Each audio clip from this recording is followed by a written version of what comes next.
दिल्ली की चिलचिलाती धूप से बचते हुए जब कोई शर्मा हवेली के काले लोहे के गेट से अंदर कदम रखता, तो उसकी सांसें थम जाती। सफेद संगमरमर की ये हवेली, जिसकी दीवारों पर मुगल कला की नक्काशी और इटालियन संगमरमर के फर्श पर सोने की पत्तियों से बने फूलों की बेलें थीं, वाकई सत्ता और पैसे का प्रतीक थी। बगीचे में लगे गुलाबों की खुशबू इतनी तेज थी कि लगता था जैसे वो हवेली के अंदर छिपे जहर को छुपाने की कोशिश कर रही हो। एक ऐसा जहर जो 10 साल पहले अदिति की मां प्रिया की मौत के बाद से यहाँ बहता आ रहा था। अदिति शर्मा, जो आमतौर पर अपने पिता विजय के साथ नाश्ते की मेज पर बैठकर शर्मा ग्रुप के बिजनेस डील्स पर बातें करती थी, आज चुप थी। उसकी नजरें अपनी चाय के कप में डूबी हुई थीं, जैसे वो उसमें अपनी मां प्रिया का चेहरा ढूंढ रही हो। चाय की भाप से उसके चेहरे पर नमी आ गई थी, और आंखों के नीचे काले घेरे उसकी अनिद्रा की कहानी बयां कर रहे थे। उसके बेडरूम की दीवार पर टंगी प्रिया की तस्वीर के नीचे लिखा वाक्य, माँ, तुम्हारी मौत का राज मैं जरूर उजागर करूंगी, आज भी उसके दिल में जलन पैदा कर देता था। विजय शर्मा, जिनकी उम्र 55 साल थी लेकिन जिनकी आंखों में अभी भी 25 साल के युवक का लालच और घमंड झलकता था, अखबार के पन्ने पलटते हुए बोले, अदिति, राहुल कल रात फिर घर नहीं आया। तुम्हें पता है वो कहाँ था? उनकी आवाज में एक झिझक थी, जैसे वो खुद इस सवाल का जवाब नहीं जानना चाहते। अदिति ने बिना सिर उठाए जवाब दिया, शायद वो बार में अपनी नई गर्लफ्रेंड के साथ पैसा उड़ा रहा होगा। आप उसे कंपनी का सीईओ बनाना चाहते हैं, पापा, पर वो तो खुद को संभाल नहीं पाता। विजय के चेहरे पर गुस्से की लाली फैल गई। लेकिन उनसे पहले काव्या, जो दरवाजे पर खड़ी अपने नए डायमंड नेकलेस को एडजस्ट कर रही थी, बोली, अदिति सही कह रही है। विजय, राहुल तो एक जहर है, और तुम उसे पीते जा रहे हो। काव्या की आवाज में मधुरता थी, लेकिन उसके शब्दों में छुरे की धार। अदिति ने उसकी तरफ देखा। काव्या के लाल सिल्क साड़ी और ब्लड रेड लिपस्टिक ने उसे एक क्रूर रानी जैसा बना दिया था। उसके नाखूनों का लाल रंग अदिति को हमेशा याद दिलाता था कि ये औरत उसकी मां की मौत के बाद इस घर में आई थी, और तब से ये हवेली अदिति के लिए एक जेल बन गई थी। आपको शायद याद नहीं, काव्या आंटी, अदिति ने ठंडे स्वर में कहा, लेकिन मेरी माँ इस घर की मालकिन थीं। आप सिर्फ एक रिप्लेसमेंट हैं। काव्या की आंखों में चिंगारी कौंध गई, लेकिन वो मुस्कुराती रही, जैसे उसके पास कोई गहरा राज हो जो अदिति को तबाह कर देगा। नाश्ते की मेज का माहौल और भारी हो गया जब विजय का फोन बजा। फोन पर थाने के इंस्पेक्टर ने बताया, राहुल नशे की हालत में गाड़ी चलाते हुए एक 10 साल के बच्चे को कुचल दिया था।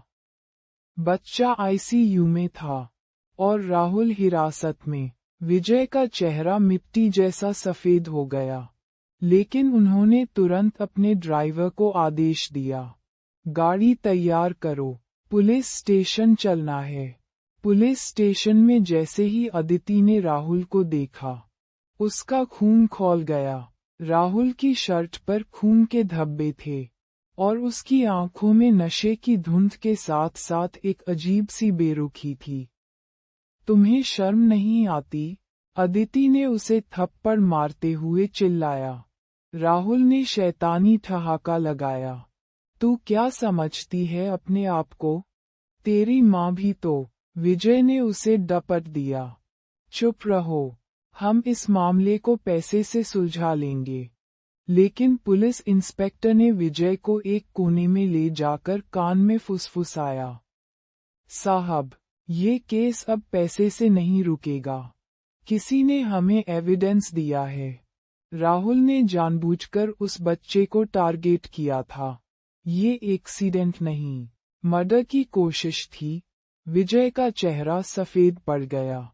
अदिति के मन में सवाल उठा, कौन है वो जिसने राहुल के खिलाफ सबूत दिए? क्या ये काव्या की साजिश है या फिर कोई और? उस रात अदिति अपने कमरे में बैठी अपनी माँ की डायरी के पन्ने पलट रही थी। डायरी के आखिरी पन्ने पर लिखा था, विजय, काव्या ने मेरी दवाइयाँ बदल दी हैं। वो मुझे मारना चाहती है। अगर मेरे साथ कुछ हो गया तो अदिति को बचाना। अदिति की आंखों से आंसू टपक पड़े। क्या पापा को ये सब पता था? क्या उन्होंने माँ को मरते देखा और चुप रहे?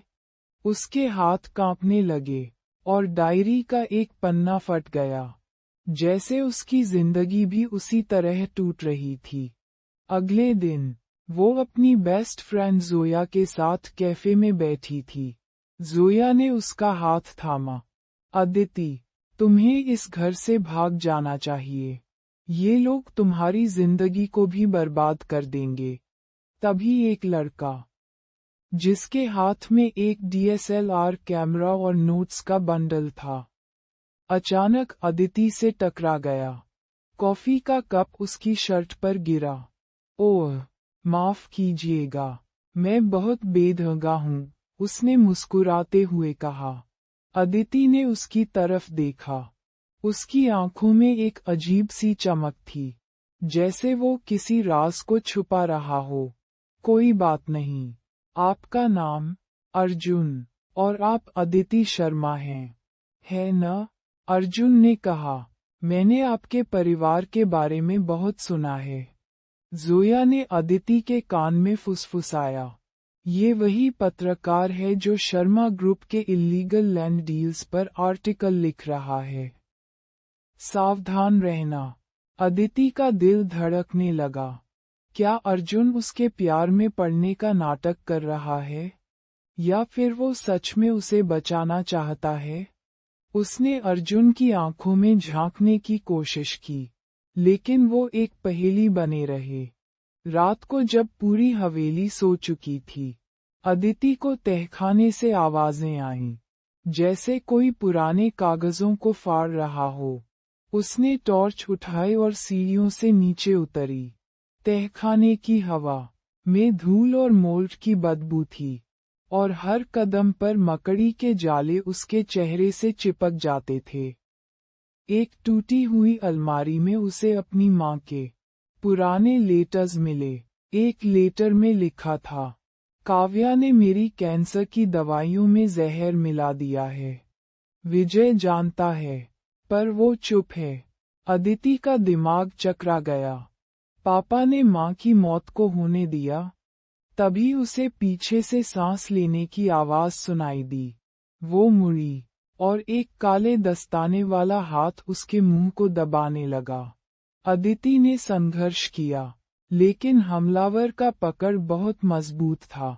अंधेरे में उसने महसूस किया कि हमलावर के उंगली में एक छल्ला है, वही एमरल्ड रिंग जो विजय ने काव्या को उनकी शादी की सालगिरह पर गिफ्ट की थी। नहीं, ये नहीं हो सकता। अदिति के दिमाग में विचार को आंधा। तभी ऊपर से किसी के चिल्लाने की आवाज आई, अदिति, तुम कहाँ हो?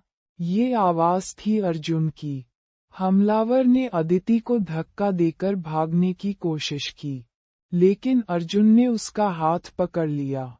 काले कपड़ों में लिपटे उस शख्स ने अपना चेहरा छुपाया, पर अर्जुन ने उसकी कलाई पर एक टैटू देखा, एक सांप जो खुद की पूंछ काट रहा है। अगले दिन अदिति ने विजय से सीधा सवाल किया, पापा, क्या आपके पास सांप वाला टैटू है? विजय का चेहरा सफेद पड़ गया, और उनके हाथ से चाय का कप छूटकर फर्श पर गिर गया।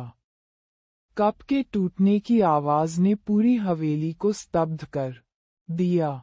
तुम्हें ये सब किसने बताया? विजय ने गर्दन की नसें फड़काते हुए पूछा।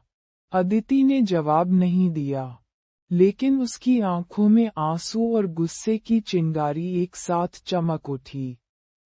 काव्या, जो दरवाजे के पीछे छिपी ये सब सुन रही थी, मुस्कुराई।